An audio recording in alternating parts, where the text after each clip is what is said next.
মথি 19 অধ্যায় 11 পদ হইতে 12 পদ আমরা একটু দেখি। যাদের কাছে বাইবেল আছে একটু খুলবেন। এখানে নতুন কিছু লুকানো রয়েছে, যাহা আমার এই 50 বছর বয়সে আমি কোনো সমাজে গির্জায় এই বাক্য প্রচার করতে শুনিনি। আমি বিশ্বাস করি ঈশ্বর এমন একটি জ্ঞান আমাকে দিয়েছেন যা মানুষের কাছে তুলে ধরাই আমাকে প্রকাশ করেছেন। হালেলুয়া। লক্ষ্য করুন 19 অধ্যায় 11 পদ, তিনি তাহাদিগকে কহিলেন, সকলে এই কথা গ্রহণ করে না, কিন্তু যাহাদিগকে ক্ষমতা দত্ত হইয়াছে তাহারাই করে।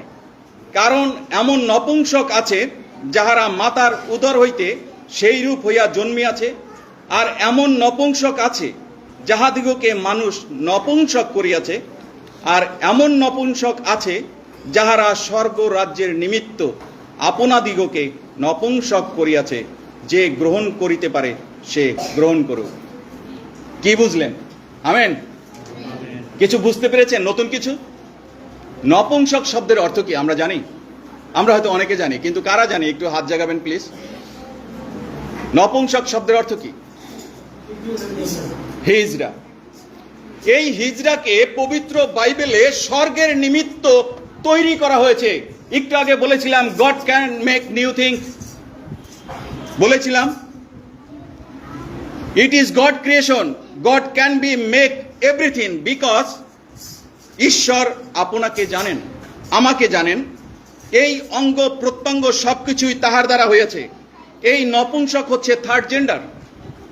কেননা আমরা ইহাকে হিজড়া বলি, কিন্তু ঈশ্বর তাহাদেরকে স্বর্গের নিমিত্ত আবিষ্কার করিয়াছেন। হালেলুয়া। এই উত্তর পাবেন প্রেরিত তার 8 অধ্যায় 26 থেকে 38 পদে।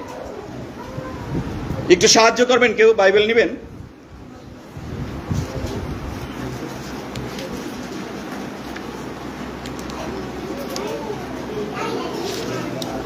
প্রেরিত লিখেছ সুসমাচার 8 অধ্যায় আমরা খুলি।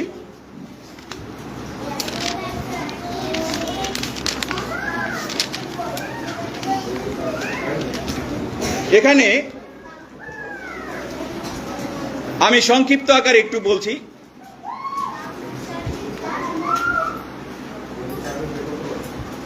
যদি কেউ পাঠ করতে চান তাহলে 37 পদ একটু পাঠ করবেন।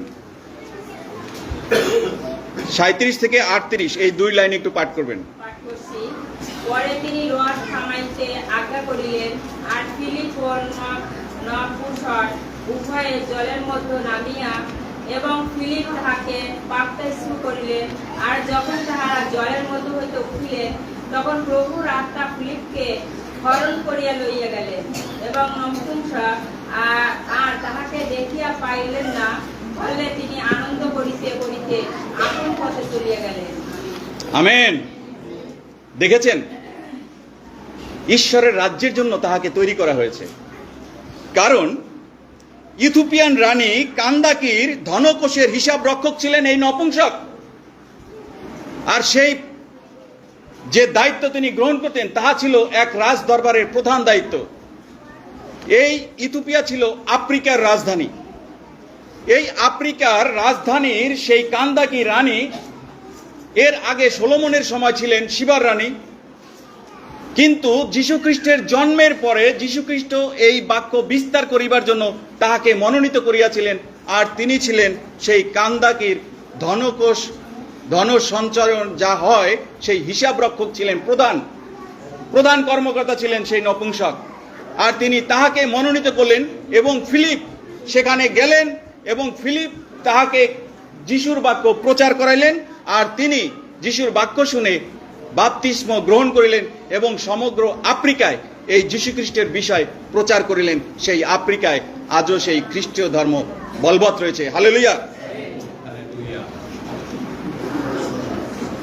কেননা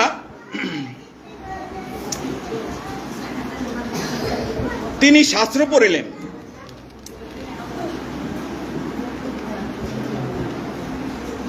যীশুখ্রিস্ট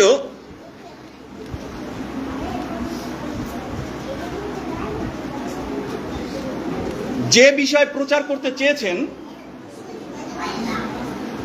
আমি আপনাদের পায়ে হাত দিয়ে বলছি, আপনাদের যার যার সন্তানদের একটু কি করেন, বাক্য শুনতে দেন এবং এই কথা বলার জায়গায় দেন।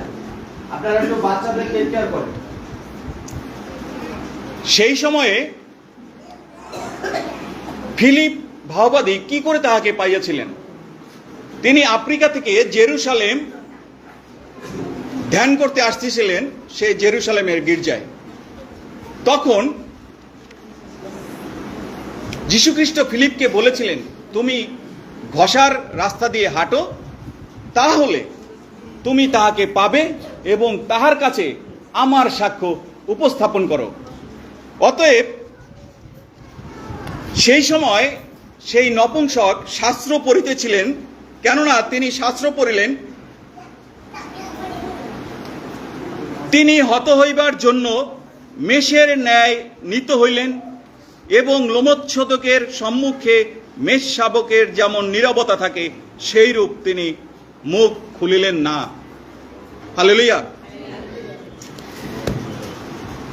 যীশুখ্রিস্ট তিনি হত হইবার জন্য নীত হইলেন, মেষের ন্যায় নীরব রহিলেন, তিনি মুখ খুলিলেন না।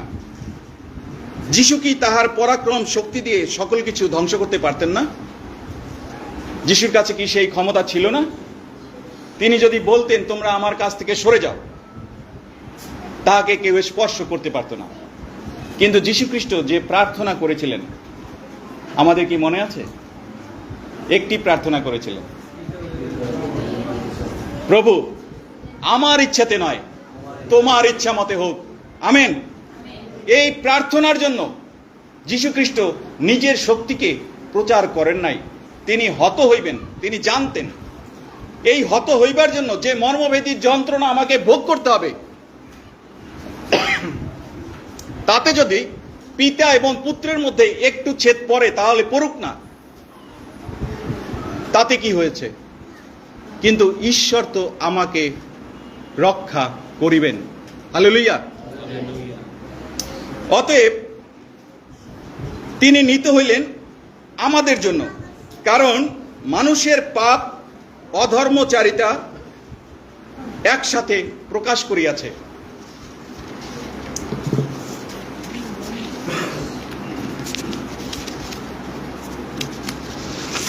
এই মানুষ যখন অধর্মচারিতা আর পাপ প্রকাশ করে, তাই তাহারা পাপ থেকে মুক্তি পাইবার জন্য দেবতার সম্মুখে পশু বলিদান করিত। ইভেন কোন কোন দেবতার সামনে, অপরিচিত দেবতার সামনে সদ্যজাত সন্তানকে বলিদান করিত, যেন পাপ থেকে মুক্তি পাওয়া যায়। কিন্তু পশুর রক্ত পাপ মোচন হয় না, কখনো হতে পারে না। তখন ঈশ্বর তাহাকেই সংগ্রহ করিলেন। আদমের জ্যেষ্ঠ পুত্র হেবলকে কইন যখন বধ করিলেন, তখন হেবলের রক্ত চিৎকার করে বলে, হেবলকে বধ করে তখন হেবলের রক্ত বলে উঠলেন, আমাকে কেন পরিত্যাগ করিয়াছ? ইয়া ঈশ্বরের কাছে বলেছেন। হেবলের রক্ত যখন মাটিতে পড়েছে, রক্ত চিৎকার করে বলেছে, প্রভু তুমি আমাকে কেন পরিত্যাগ করিয়াছ? তাই ঈশ্বর আদমকে বলিলেন, তোমাকে এক পুত্র দিলাম, তাহার নাম রাখিবে শ্বেত। এই শ্বেত নামের অর্থ হচ্ছে বদলানো, মানে বদলাইয়া নেওয়া। হেবলকে বদল করে শ্বেতকে দেওয়া হইল। এই শ্বেতের বংশ থেকে খ্রিস্টের উপর সকল কর্তৃত্ব দেওয়া হইল, কেননা এখানে বদল করা হয়েছে। একটি দেহ ঈশ্বর সংগ্রহ করেছেন। যে রক্ত চিৎকার করে বলে, আমাকে কেন পরিত্যাগ করিয়াছ, সেই রক্ত এই ক্রুশের উপরে বলেছে, প্রভু আমাকে কেন পরিত্যাগ করিয়াছ? হালেলুয়া। স্মরণে আসে কারো এই কথা? আমরা অনেকেই এই বিষয়ে ধ্যান করেছি। কেননা খ্রিস্টের উপরে এই কর্তৃত্ব হইয়াছে, যেমন পুরাণ মহাভারতে লেখা হইয়াছে। কি লেখা হয়েছে আমি একটু বলছি, মন দিয়ে শুনবেন। ওম গমস্বতী নময় সুমাহা, কুমারী গর্ভে জন্মেছেন। ওং বময় পুত্রায় নময় সুমাহা, ঈশ্বরের পুত্র শেষ সমর্পিত হইবে। ওং মৃত্যুঞ্জয় নময় সুমাহা, যে মৃত্যুকে জয় করিবেন। জয় যিশু।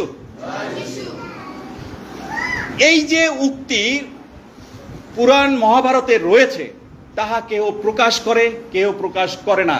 কিন্তু আমরা খ্রিস্টে বিশ্বাস করিয়া খ্রিস্টকে জগতে প্রকাশ করিয়াছি, আর আমরা সেই খ্রিস্টকে গ্রহণ করে খ্রিস্টান উপলব্ধি লাভ করিয়াছি। হালেলুয়া। এই জন্য আমরা হয়েছি খ্রিস্টান। অতএব প্রিয় সুধী, ইনি যীশু খ্রিস্ট, যিনি সকলের নিমিত্ত আসিলেন। জ্ঞানের প্রকাশিত বাক্য এই প্রকাশ করে, আমি আলফা ও আমি ওমেগা। এবং এই বাক্যের সঙ্গে এই কথাই বলা হয়েছে, ওম মৃত্যুঞ্জয়া নময় সুমাহা, যে মৃত্যুকে জয় করিয়াছেন। যিশয় ভাববাদী কি বলেছেন? তিনি অধর্মের নিমিত্ত বিদ্ধ হইলেন, আমাদের অপরাধের নিমিত্ত চূর্ণ হইলেন, আর আমাদের শান্তি নামক শাস্তি তাহার উপর বর্তিল, তাহার ক্ষত সকল দ্বারা আমাদের আরোগ্য হইল। জয় যিশু। আমেন। অতএব এই বাক্যের দ্বারা যখন ঈশ্বরের সেই রক্ত দিয়ে আমাদেরকে আরোগ্য করা হয়, তাহলে আমরা বুঝতে পারি, যদি এই পৃথিবীতে আমার গর্ব করার কিছু থাকে, তাহলে এই ক্রুশের উপরেই যেন গর্ব করি, না হলে এই পৃথিবীতে আমার গর্ব করার কিছুই নেই। কারণ এই ক্রুশ যখন স্থাপিত হয়েছে, তখন থেকে এই পৃথিবীতে আধুনিকতার ছোঁয়া লেগেছে। আপনারা একটা জিনিস হয়তো ধ্যান করবেন, এই ক্রুশ 16 ইঞ্চি চওড়া, 10 ইঞ্চি চওড়া। এই ক্রুশের উপরে যে পাপের ভার বহন করা হয়েছে, কেননা এই ক্রুশ যে বহন না করে, সে স্বর্গের রাজ্যে অধিকারী নয়। তাহলে আমরা কি করে এই স্বর্গের রাজ্যের অধিকারী হইব? এই ক্রুশ কে বহন করে? একটা জিনিস খেয়াল করবেন, আধুনিকতার ছোঁয়া কি করে লাগে। এখানে কে কে অপারেশনের বেডে শুয়েছেন? কখনো খেয়াল করেছেন যে সিটের মধ্যে আপনাকে অপারেশন করা হয়, সেই সিটটা ক্রুশ ছিল কিনা? সেটা ক্রুশ ছিল। দুটি হাত দুই দিকে টানানো থাকে, আর একটি দেহ 16 ইঞ্চি তক্তার উপরে শোয়ানো থাকে, আর এই আঙ্গুলের উপরে অক্সিজেন লাগানো থাকে, বিভিন্ন অস্ত্রপাতি লাগানো থাকে। আমরা সেখান থেকে মুক্ত হচ্ছে প্রার্থনা করি, প্রভু তুমি আমাকে রক্ষা করিও, আর আমরা সেখান থেকে ফিরে আসি। জয় যিশু। এই সেই ক্রুশ। এই জন্য এই ক্রুশের উপরে আমাদের গর্ব করা উচিত, নয়তো এই জগতে আমাদের গর্ব করার কিছুই নেই। প্রিয় সুধী, আমরা সকলে পরস্পর স্নেহশীল হই, নতুন জীবনের জন্য, স্বর্গের রাজ্য বাসস্থানের জন্য নতুনভাবে ঈশ্বরের বাক্যের অনুধাবন করি। তাহলেই আমরা প্রকৃত ঈশ্বরের সন্তান। হালেলুয়া। অতএব ঈশ্বরের জ্ঞানকে সঞ্চরণ করো, শান্তির পথে অনুধাবন করো, ঈশ্বরের আজ্ঞা সহ পালন করো, যেন আমরা জীবন প্রাপ্ত হই। কেননা আমাদের আত্মা ঈশ্বর দিয়েছেন, ঈশ্বরের কাছে গচ্ছিত রহিয়াছে। কেননা তিনি যখন যেভাবে আমাদেরকে পরিচালনা করেন, আমরা সেভাবেই পরিচালিত হই। ইহাই প্রভুর বাণী। পবিত্র ঈশ্বরের বাক্য থেকে বল, শক্তি ও সবলতা সংগ্রহ করি। আমেন। জয় যিশু।